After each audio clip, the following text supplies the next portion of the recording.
So a year ago, I made a video about minoxidil and how I reversed balding or a thinning crown on my hair. And that video now sits at 200,000 views, which is pretty crazy. And since that video did well and it's been a while, I thought, you know what, let me do a follow-up video, minoxidil 1 year later. There's a few things I'm gonna answer in this vlog. Does it still work after over a year of treatment? Are there any cons? And there are a couple of cons that I wanna mention that I experienced after I made that first initial video. And the third thing I wanna go over is just responding to some of the comments that you guys left on that video. My name is Steven. Welcome to the Vlogist channel. Kick back, relax, and let's go ahead and get right into it, shall we? So it's been a year since I posted that minoxidil video. And in that previous minoxidil video, I think I was 5 or 6 months into minoxidil. So this is really like a year to a year and a half update on it. What I think you want to know is, does it still work this far into treatment? And yes, it does. As you can see, my hair is still full. My crown is still full. There's no thinning going on. It hasn't regressed at all. My hair isn't shedding. It literally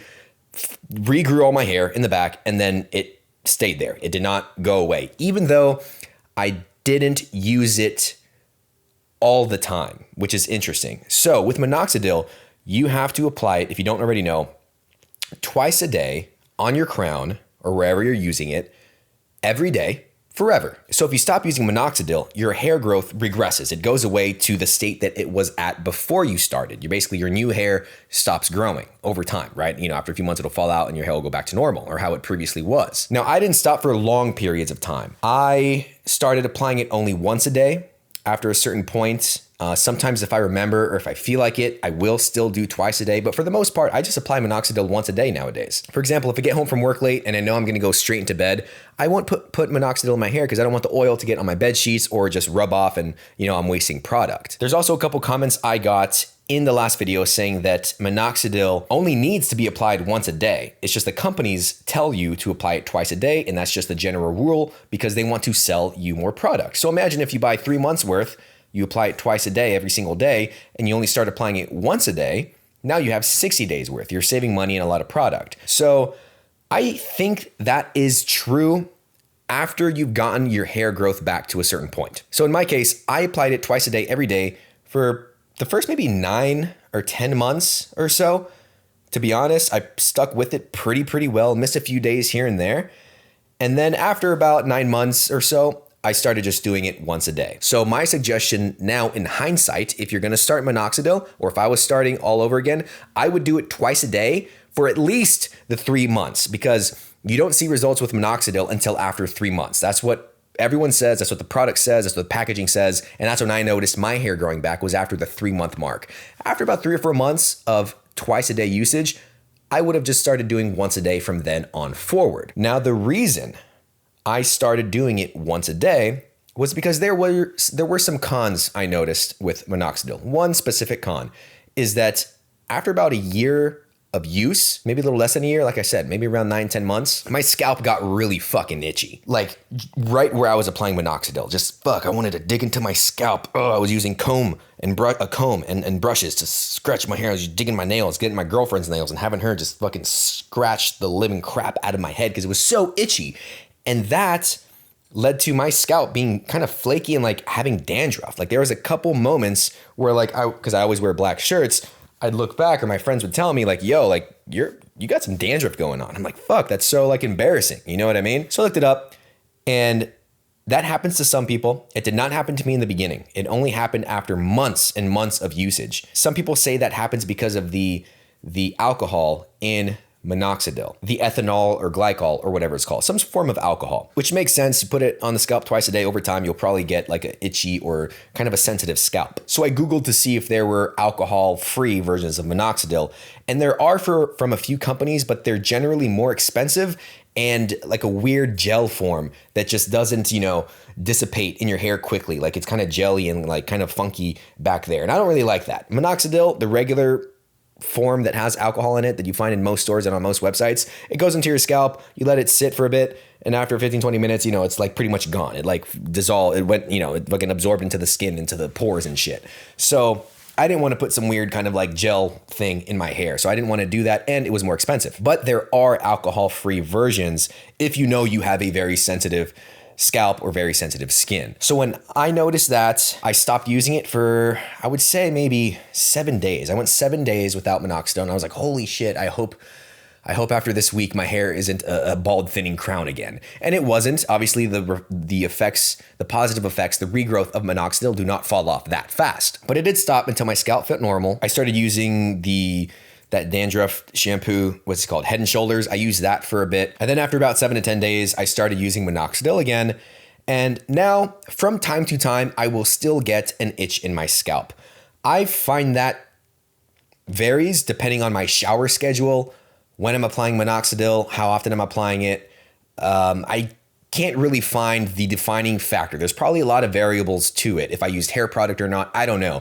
But all I know is that from time to time, I do get an itchy scalp. It's not as bad as it was the first time around when I mentioned that my scalp was super itchy for that first week it started happening. Not as bad as that. Now I'll just give it a couple scratches here and there and like I'll be fine. You know what I mean? It'll go away after a few minutes. So that is one con that I personally noticed with minoxidil. Itchy scalp. And it does happen to some people. And my conclusion is that that happens because of the alcohol, one of the alcohols in minoxidil. Now let's dive into the comments on my last video. You guys made some really, really good points and observations and just things to think about in the comment section. So for those of you that did comment, I appreciate you. Make sure to comment down on this video as well. Since I shot that last part, I did get a haircut. So we got the nice, little fade going on. All right, so Chris says minoxidil 5% drops. The 5% is the most common solution. That's what you're gonna find for men when purchasing minoxidil. Women, if they're gonna use minoxidil, they use the 3% solution.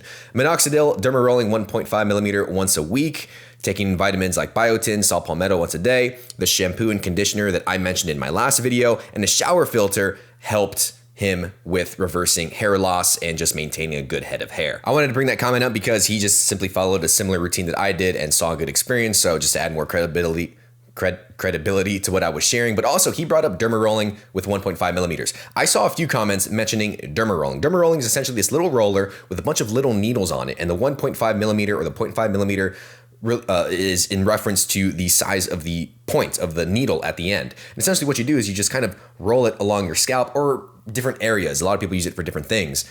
And that basically just helps sort of massage the area, bring blood flow to that area, and possibly open up some pores in that area as well. So I want to say I saw a handful of comments talking about derma rolling. I have not tried it. I've just been too lazy to do it. You do it once or twice a week. Maybe something to experiment with in the future. Right now, I'm smooth sailing, doing okay. But it does work. It is something to consider when talking about hair loss. And there's other things that derma rolling does as well for different parts of the body, but I can't recall. This comment asks, did you experience the shedding phase when you started minoxidil? I've been on finasteride on and off for about a year and went through a shedding phase with that. I'm noticing my crown shedding more though and want to hop on minoxidil, but don't really want to go through another shedding phase.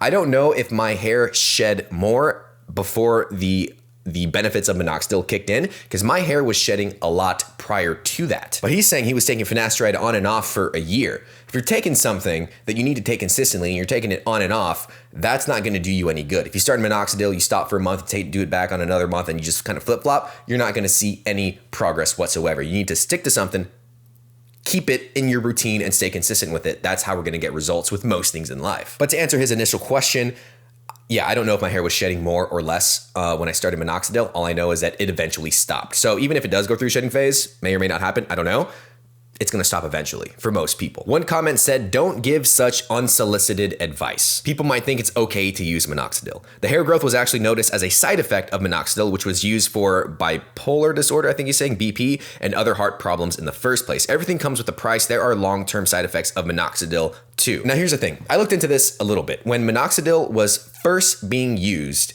as a sort of possible treatment to some heart problems, and they noticed that it regrows hair, that was minoxidil being taken orally in a pill form. So like finasteride, you can take orally or you can apply it topically. It'll have very different outcomes and very different side effects. So that was with an oral minoxidil, not a topically applied minoxidil, which does not change anything hormonally, like if you were to take finasteride orally, which does, affect hormones, DHT, and certain things like that. Now, I will say, number one, don't give such unsolicited advice. I want to rebuttal that because this is my YouTube channel. This is fucking America's free world. I can do and say what the hell I want. And I was making it very, very clear that, I'm no professional in this. I'm just some dude who tried it and I'm just documenting my experience. So there's that. I will give as much unsolicited advice as I want because it's my channel. Then he says people think it's okay to use minoxidil. It is in most cases, absolutely. Now, will some people have some side effects long-term? Do some percentage of men perhaps experience something with their chest or their heart? Absolutely, I think so. And I had a few comments mention that, a couple of them in the last video. And if you look it up online, it's possible for a certain percentage of men. Is it likely for most men? I would say no. In my experience, which is the only thing that I can attest to, the only thing that I can share on is my own personal experiences. I have had no side effects, no chest pains, no heart pains, no weird heart palpitations, nothing going on. Literally zero side effects other than the itchy scalp from time to time, like I mentioned. Go look it up for yourself. Look up minoxidil side effects long-term, see, what type of men, what certain pre-existing conditions they might have had, compare that to your own life, and then make your own best educated decision. A comment responding to that comment said exactly what I just said, that was with oral minoxidil, not local minoxidil, just applied topically in one certain specific targeted area. Then he went on to say, do not use more than the recommended and you will most likely never have these side effects. I have yet to hear of topical minoxidil doing irreparable damage long-term, so just another perspective on that conversation. Great personality you have, effortlessly watchable. That's a damn compliment. I appreciate that. Thank you very much. You look and sound like a combination of Iman Ganzi and Aiden Ross.